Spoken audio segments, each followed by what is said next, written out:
Thanks for being here. Can you guys believe it's August? August 2nd? Man, summer's going by so quickly. Can I pray for us just to get us started this morning? Hey, Jesus, thanks for each and every individual that's in this room. God, I pray that your words would reign true in our hearts. They would motivate us to be different people. And Lord, through your power, that we would change our world. God, thanks for every individual here. God, speak to us, open our ears, open our minds to your words today. We love you and we trust you, and we can't wait for this morning. In your son's name, amen. So guys, you've seen around the lobby, you've seen the pictures on the screens. We're in the middle of a series called Change Your World. And our hope is that every single one of us gets the glimpse that if we surrender our lives to Jesus, we can fully and totally change the world. And that is exactly what Jesus did. If you think about it, he was 33 years old, and he flipped all the rest of time on its heels. He changed the world for decades, years, centuries to come. Didn't he? Because we wouldn't be here today without Jesus. And as I was preparing, I was thinking, you know what? He was 33 years old when he died. And so in his 33 years here on this earth, he changed the world. And for most of us, we think that we start living after 30, right? Because before that, you have to experience life and get your college degrees and everything. And Jesus did it in 33 short years. Pretty incredible. If you're with us, we said the last week, we showed you the verse Mark 8:35. I love this verse. It said, "For whoever wants to save his life will lose it, but whoever loses life for the sake of the gospel will save it. What good is it for a man to gain the whole world, yet forfeit his soul?" We were saying, hey, you know what? If you want to find your life, the only way to find it is to surrender it, is to lose it to Jesus. You can search high and low, and you will never find meaning and significance like you will in Jesus. And Jesus knew that. He said, if we could all do this together, watch out. We're going to be world changers together. And so I started thinking, man, what is it going to take for me, for Ryan Coley, to change this world? To really surrender it all to Jesus and make an impact and a difference like I never thought possible. And the number one thing, guys, that has to happen for me is my will has to go by the wayside, and I have to do whatever God wants me to do. If Jesus asks me to do something, I got to be a person who says yes. But you know how it plays out for me oftentimes is I do whatever I want to do, right? I do whatever I please, whatever I feel like. And I forget about saying yes to Jesus because I'm consumed with, what do I want? What do I need? What am I going to get out of this? And the awesome news is there's tons of people around here that are getting it, that are giving their lives away on a daily basis. One of my favorite is this guy right here. His name's Chad. You guys all know Chad? He's one amazing guy. Let's give it up for Chad. Chad came to K2, was selling cars, looking for his purpose. And so you guys know what he did? He jumped in with the high school students. And he said, I love people. I love students. I want to impact and change their lives. Got involved, still surrendering his life to Jesus, saying, Jesus, if you tell me to go somewhere, if you tell me to do something, I'll do it. You know what Chad did? He moved to downtown Pittsburgh. Inner city kids, some of the roughest kids, but most amazing kids ever. And he's full-time working with them, loving them, being with them, encouraging them, hanging out all the time on his weekends, on his nights. We talk, and he's just like, Ryan, it's the best thing ever. Why? Because he's surrendering his life to Jesus, and he's changing the world in the process. It's absolutely incredible. And there's hundreds of stories of people that go to K2 that are doing exactly the same thing. But guys, for me, I'm not good at this. I'm not. I have glimpses where I do, but man, as a whole, I'm not. And today we're talking about giving to the people in need. It could be homeless people. It could be orphans. It could be widows. It could be refugees right down the road.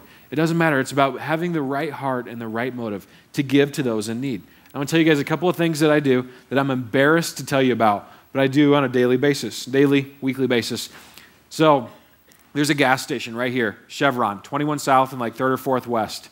And I usually go there for gas on my way to K2 or the way home because I work here. And so sometimes when I go for gas, somebody will come and knock on my window. And they'll want me to fill up their tank with gas, or they'll need a meal or a bus pass, or, I've heard 100 stories. And so now what I do when I need gas, I drive by there, and I go to Sandy, and I get gas at home.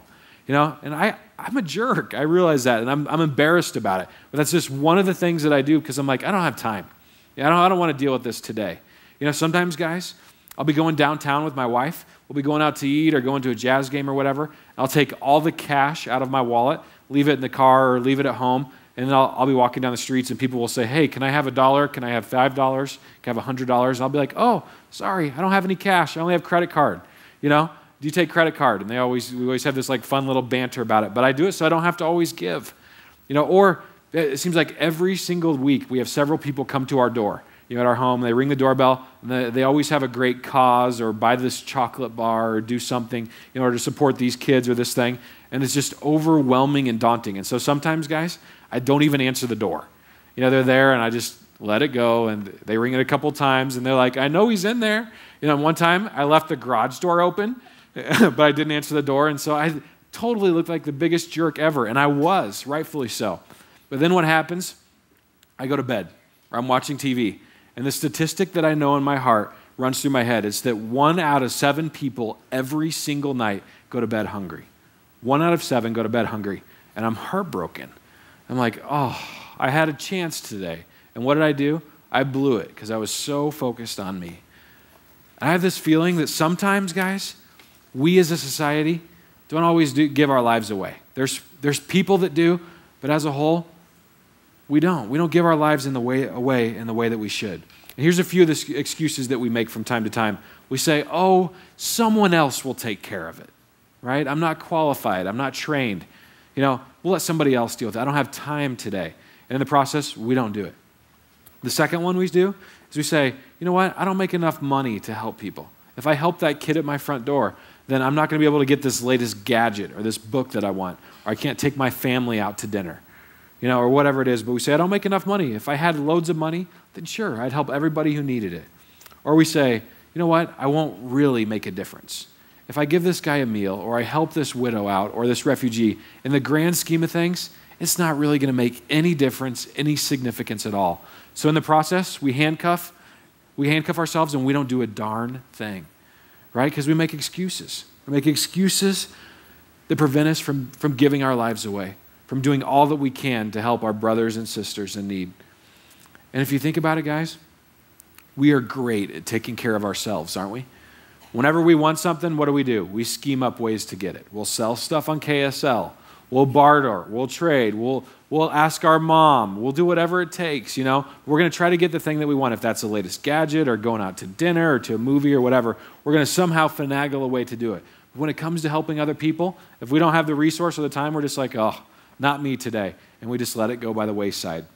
And then I started thinking about, you know what? We compare a lot. I do. Maybe you don't. Maybe you're a saint. But I compare. I never compare down. I always compare up. I look at people with more than me, and I'm like, I need a boat. I need a boat to go on vacation with, or a summer condo, or an amazing vacation to Cabo, or whatever it is. And I never, and I'm like, I need a third car just for fun to drive around, or a Jeep, or whatever it is. But I never compare down. I never look at a guy that lives in a one-bedroom apartment and has to ride the tracks in the bus, and I'm like, oh man, I have it so great. Do you guys ever compare up, or do you compare down? I find myself comparing up all the time instead of comparing down. My hunch is that you do the same. But the good news is, guys, Jesus talked about this specifically. And Jesus so desperately wanted people to have a heart for the needy and for the homeless and for the refugees and for all the people that were struggling and hurting. And so he addresses it. Matthew 6. If you have the scriptures, you can open them up. We have it on the screen. Matthew 6, verse 1 is where we're starting out. And here's what was going on, guys. The Pharisees of the day, these are the religious leaders, they were doing stuff, but they were doing it to get noticed. They were giving out of a heart to say, hey, notice me, give me an applause. Look at how great I am. That's why I give to the people in need. And Jesus addresses this head on, and he starts by asking them the question. He says, hey, would you continue to give if nobody knew you were giving? And so verse 1 is where we're going to start. He says, be careful not to do your acts of righteousness before men, to be seen by them. If you do, you will have no reward from your Father in heaven.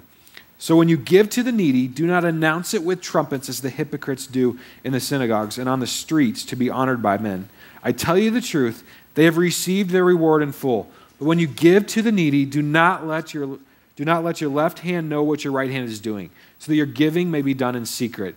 Then your Father who sees what is done in secret will reward you. And so when I first read this, we're going to talk about each verse. The first part says, be careful not to do your acts of righteousness before men, not to be seen by them. And so I read that and I was like, is this contradicting what Jesus said when he said, let your light shine before men? That was my first inclination because he always wants you to tell people about him and everything. And here's what he's getting at, is it's the motive. Motive is what matters.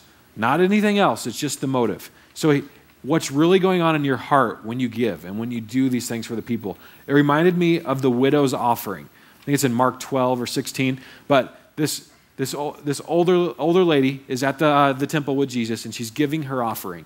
And so Jesus is watching, and he's with a couple of his disciples, and they see her put in just 2 small coins. And Jesus looks at her and looks at his disciples, and he's so proud, and he says, man, this woman has given her everything today. She's given more than anybody else. And it wasn't the amount that she gave, it was the heart, it was the motive. And so in this passage, Jesus is saying, hey, what is the motive when you give? When you give to the people in need, what's going on inside your heart? And that is exactly what counts. And if you look up acts of righteousness, what that means is to do what's right. And so he's saying, hey, I want you to do what's right with the right motive. Whenever you see an opportunity, that's the kind of person that I want you to be. As Jesus addressed the crowd, that's what he was saying. The next part, verse 2, says, so when you give to the needy, do not announce it with trumpets, as the hypocrites do in the synagogues and on the streets, to be honored by men. If you tell the truth, they have received their reward in full. And then he says, I tell you, they have received their reward in full. And so one of the things you guys should know was back in the day, back in Jesus' time, people knew the scriptures. They didn't have Bibles like we had. They went and they heard them, but they had these puppies memorized. And so most of the people back then had 3/4 of the Bible today memorized. They had the whole entire Old Testament memorized. They had it ingrained in their heads and in their hearts. They would recite it at dinner and before they went to bed, and it was always on their lips. And one of the verses that was very common back in the day was Deuteronomy 15:10. This is incredible. And so one of the verses that they would quote at the dinner table and when they were walking along the streets was this verse. It says, give generously to him and do so without a grudging heart. Then because of this, the Lord your God will bless you in all your work and everything you put your hand to. There will always be poor people in the land. Therefore I command you to be open-handed toward the brothers and toward the people and needy in your land. So he's saying, hey, the people knew from Deuteronomy that they needed to be generous, that there was always going to be poor people. They needed to do their part. Well, in this verse, in verse 2 of Matthew 6, Jesus ups it one notch because they already knew this part. They were already given to the needy and given to the people in their land. So Jesus takes it one level higher. So when he says, throw the verse up there, verse 2 again. I thought this was so interesting. He says, so when you give to the needy. Notice he doesn't say if. I think for many of us, for me, I'm like, oh, if I choose to answer my door or to stop at the gas station, if it's what I want to do. But he says, so when. It's a command. It's what we're supposed to do when you give to the needy. And if you look up the word hypocrite, a hypocrite literally means actor. And what it meant back in the day was you'd put on a mask and pretend to be somebody that you were not. And so he's saying, hey, when you give to the needy, don't be a hypocrite. Don't be an actor. Don't be doing this so that you pretend to be somebody all great and fantastic and inside you're a jerk. Just like me. And then he says the trumpet piece, and he wasn't talking about a literal trumpet. He was saying, don't toot your own horn. Don't do this stuff to get noticed. Don't go around saying, oh, I gave to this refugee kid and he was in need. And then people see you and they give you an applause and they're happy and they love you and they care for you more. Because that's what was going on. The Pharisees back in the day, they were doing things to get noticed. Whatever they could do to bring recognition, attention to themselves, they would do it. A pastor in England in the 1800s, his name was G. Campbell Morgan. So he was an amazing guy in England. And this is what he had to say. We have his quote. He said, probably the vast majority of people are more influenced by what men will say than what God Almighty thinks. That we're more influenced by what man will say than what God Almighty thinks. And I got to tell you guys, that is so true of my life. And even this morning, guys, I want you guys to hear this message and be like, oh, dude, Ryan, you're amazing. You're the best speaker ever. You blow Dave out of the water. I'm just kidding. But I want to be noticed and liked and appreciated, even sometimes more than what I want God to think. And guys, it's embarrassing, but I think a lot of us go through life that way. We want to be noticed and we want to be applauded and credited for stuff that we did. And he's saying, hey, this guy in the 1800s dealing with the same stuff, he's saying, hey, what really matters is what God thinks. And that's what Jesus was saying. Hey, it doesn't matter what your fellow man says. It's what I think that matters. Verse 3 and 4, He says, but when you give to the needy, do not let your left hand know what your right hand is doing, so that your giving may be done in secret. Then your Father who sees what is done in secret will reward you. And so he doesn't literally mean don't let your left hand know what your right hand is doing. He's saying, hey, if you're going to do works for people, if you're going to give your life away, do it so that you don't get noticed. Do it so that the credit doesn't go to you. If you're going to give somebody something, have somebody else deliver it. Take it in the middle of the night. Give it on account so that they'd have no clue who actually was doing this for them. He's saying, and if you do that, then God's reward comes, which is huge and amazing. He says, but if you do it to get noticed, you get man's reward and man's applaud and man's recognition. That's all the reward that you get. And so Jesus is saying to all these people, this mass crowd that's in front of me, saying, hey, guys, give your life away. Pour it into things that are going to count and things that are going to matter. Don't do it for the wrong reasons. Do it for Jesus. Do it for me, so that we can really impact this generation and make this world a better place. That was his heart. Man, I long to have that heart inside of me. And that was my prayer this morning, is that I would have a giving heart, just like Jesus commanded 2,000 years ago. There's another passage. It's Matthew 25. Many of you guys have probably heard this one too. You can circle it, you can write it down, research it later. But this is Jesus talking, and he says to the group of people, he says, for I was hungry, and you gave me nothing to eat. I was thirsty, and you gave me nothing to drink. I was a stranger, and you did not invite me in. I needed clothes, and you did not clothe me. I was sick and in prison, and you did not look after me. And they will answer, Lord, when did we see you hungry or thirsty or a stranger or needing clothes or sick or in prison, and we did not help you? They're confused, like, Lord, we never saw you that way. And listen to Jesus' response. I tell you the truth. Whatever you did not do for one of the least of these, you did for me. What Jesus is saying is that every person that we interact with is Christ. Every single person. That means the cashier at Carl's Jr. that's in a terrible mood. That means the cashier at the grocery store that's going real slow and is having a horrible day.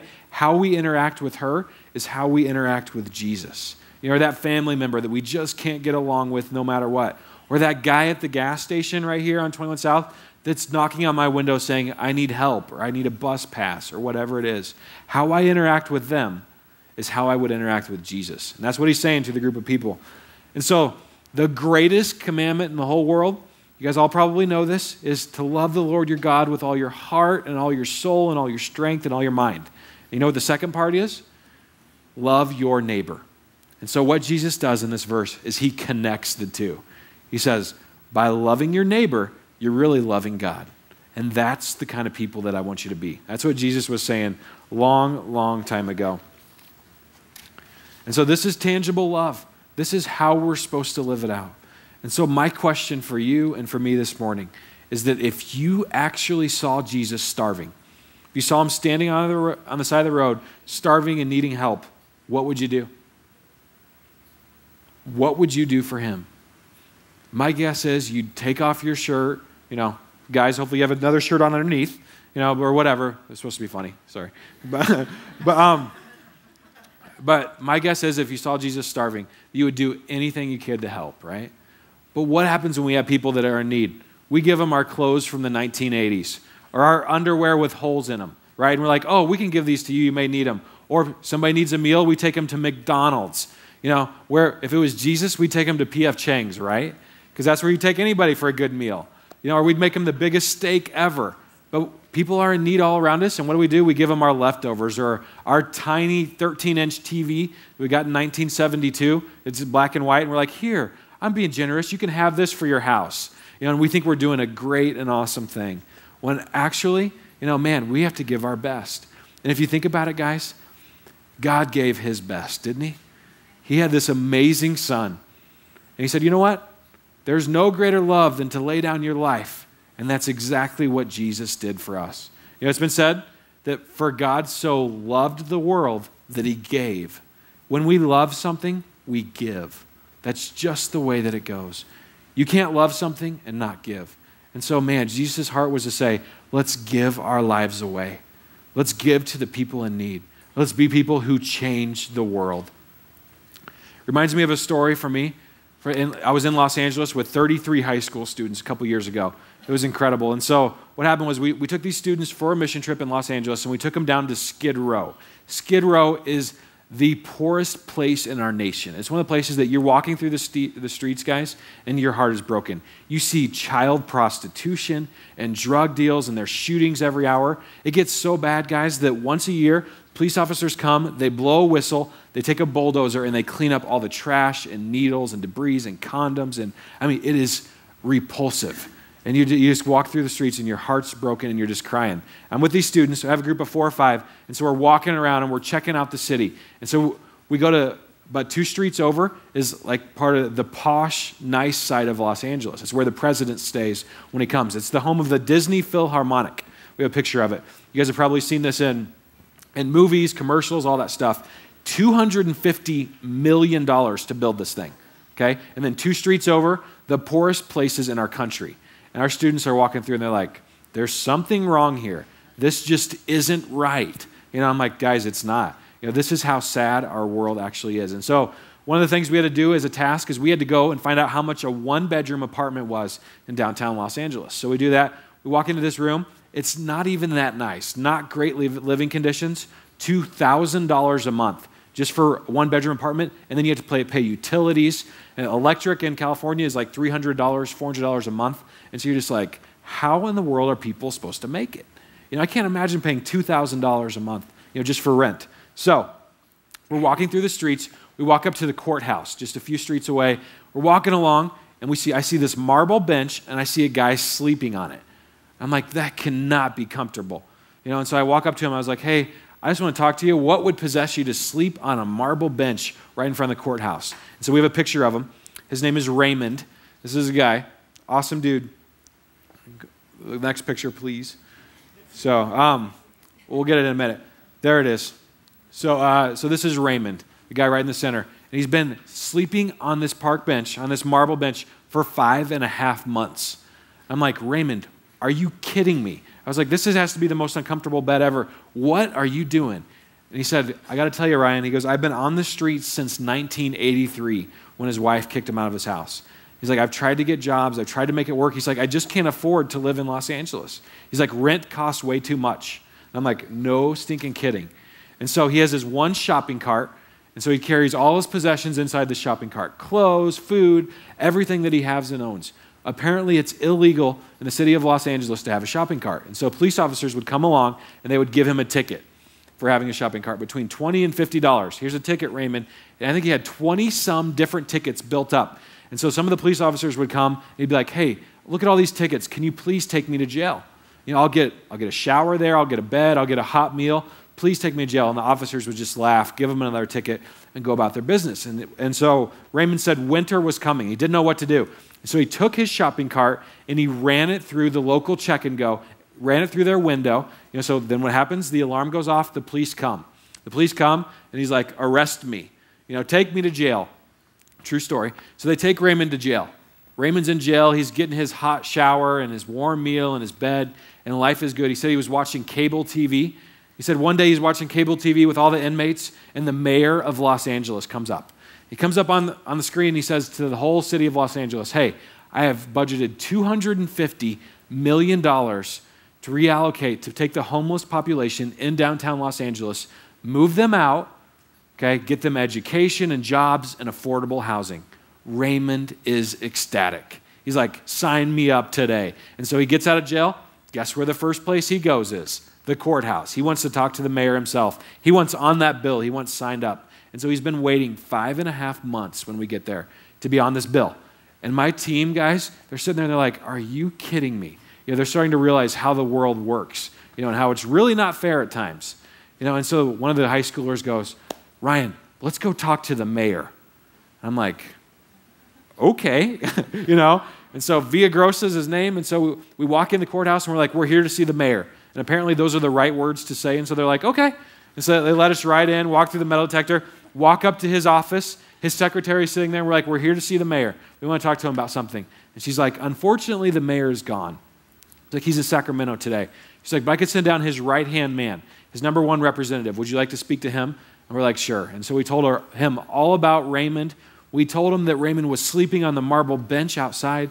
We told him that he's been waiting 5.5 months. And so this representative said he would hand deliver the information to the mayor in the next few days.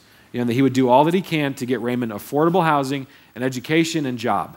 And so our group is so excited. And so we go to the local Walgreens, buy this guy fingernail clippers and blankets and water and food, and we take it all back to Raymond. And Raymond, guys, he's starting to cry. And he's like, oh, thank you, guys. He said that his life had been full of empty promises. His life had been full of people promising a lot and delivering very, very little. And he looked at us, he said, you guys are different. And I was just like, oh, we're giving our lives away. We're doing stuff that counts, that's going to matter for years and for time, for years to come. It's going to make an impact and make a difference. And so my hope is that every single one of us in this room would begin to give our lives away in that way. We would do all that we can to help a brother or sister out.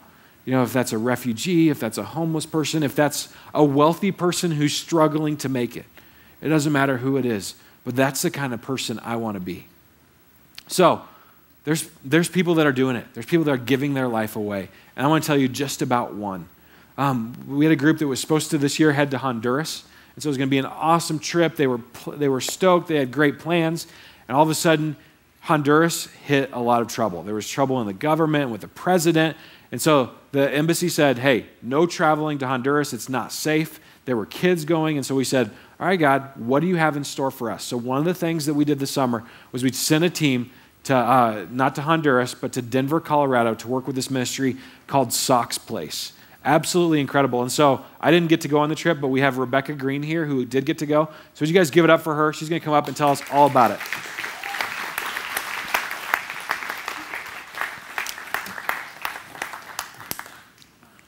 So this is Rebecca. We have a picture of her right here. So not the summer that you anticipated, huh? No, not at all. So tell us about Socks Place and about Doyle. Doyle's the leader. We have a picture of him as well. Yeah, Doyle, years ago, God laid it on Doyle Robinson's heart to reach out to homeless youth that hung around the 16th Street Mall in downtown Denver, where there's just every subgroup of homeless kids you can imagine, whether they're runaways, gang kids, just abandoned, grew up in the foster care system, train riders, just you name it. And all these kids they're just wandering around, and God laid it on Doyle's heart to reach out to them in a very tangible way, and he began to give out socks in the wintertime. Just took a very basic need and felt like that was a way that he could show them love and that they were valued. And in this culture, street names mean a lot, and so eventually they grew to trust him and accept him, and they gave him the street name Socks.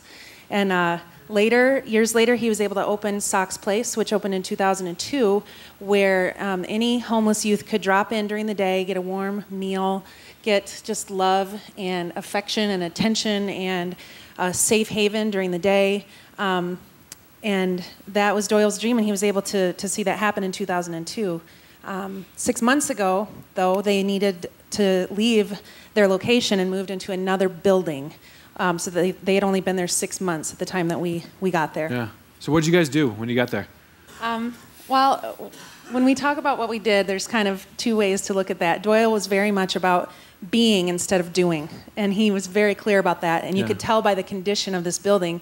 A, it had been abandoned for years and years and years, and B, those aren't his gifts. His gifts aren't to do. His gifts are to be, and he tries to just be with the kids and love them.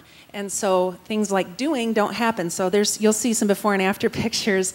This is the upstairs. This building used to be a brothel, and then it was abandoned for years and years and years. And there were squatters living there, and it was a wreck. And he needed tangible help with the ministry so that he could not have to focus on that, but just focus on loving these kids. And so we came in, and it was third world USA. I mean, it really was third world. It was. It hadn't had a deep clean ever. Like, I feel bad sometimes my house hasn't had a deep clean in a while. This hadn't had a deep clean ever. And so we were able to just tangibly help. And Doyle was very blessed by the fact that we could come in and just serve to help his ministry run smoother. That's amazing. Yeah. How has it changed you personally? Well, Doyle's heart for these kids,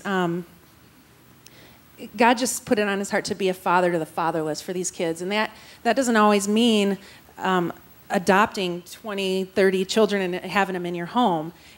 For him, being a father to these fatherless kids was to just be Jesus in their life and to just be a father to them and be someone who could show them that they have love and value. And that really, really hit our hearts. And it just matches up so well with our heart for ministry, whether it's Honduras or Russia or New Orleans, is that we just want to be Jesus to others. And Doyle was just really clear about that. You can talk about Jesus, but really just be him. Just be Jesus. And then you'll be able to show his love and help these kids who have just had no one really love them. That's amazing. Feel really loved. So what does this mean for K2? Oh, clearly we will be back to Sock's Place. It's socksplace.com. You need to check out the website. It's soxplace.com. We will definitely partner with them in the future. We can learn a lot from what he's doing. No one is doing exactly what he's doing in Denver. No one's doing that here, exactly what he's doing. And so I have a feeling God's really going to use it. And one of the best things that one of our team members said was, it was tough to kind of look at this like we were planning for Honduras, but we end up going to Denver. One of our team members, though, in retrospect, she said, this wasn't a plan B. This was God's plan A all along for us to go to Denver. Yeah. And it's going to be really neat to see what God does with it as a partnership, what we can learn from Doyle, how we can continue to bless him and those kids that he loves so much, and then how we can learn from them. That's cool. And guys, Doyle doesn't get paid a dime. No, he's just full-time ministry. He's just and this shows giving you his whole life away. One life surrendered to God is changing the world. Yeah. So incredible. Anything else? That's it. Cool. It was great. Check out that website. Give it up for the team and for Rebecca.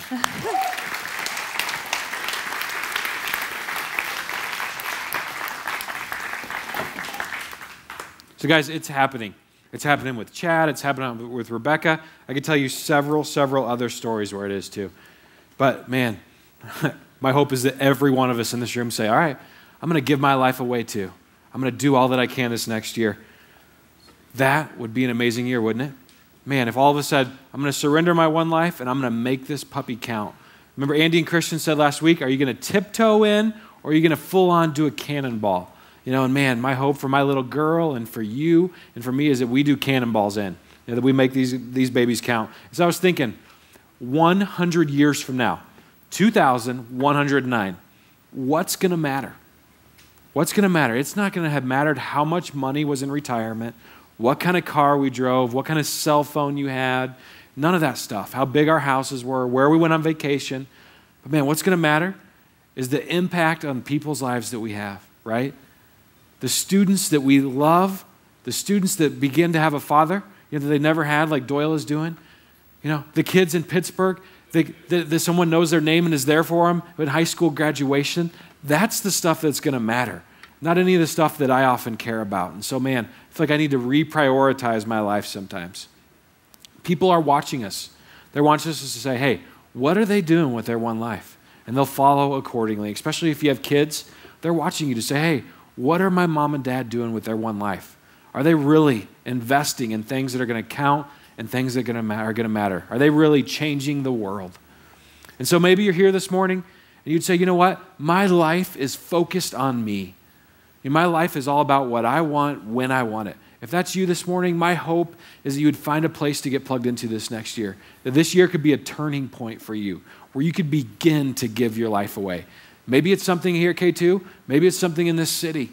There's the rescue mission at K2. There's tons of stuff, K2 Acts. There's meals ministry. There's Monday Night Life. Open door. You name it, we do it. All over the city, there's even more. And that you would begin to figure out what does that mean and what does that look like for you. And maybe you're here this morning, and this is me oftentimes, where you have two dual lives going on. There are times in your life where you care about people in need and you do all that you can to help. And there are times in your life where you're solely and only focused on you. Man, if that's you this morning, my hope is that you would surrender it all to Jesus and say, hey, this whole life is yours. And you would ask him, say, what is it you want me to do?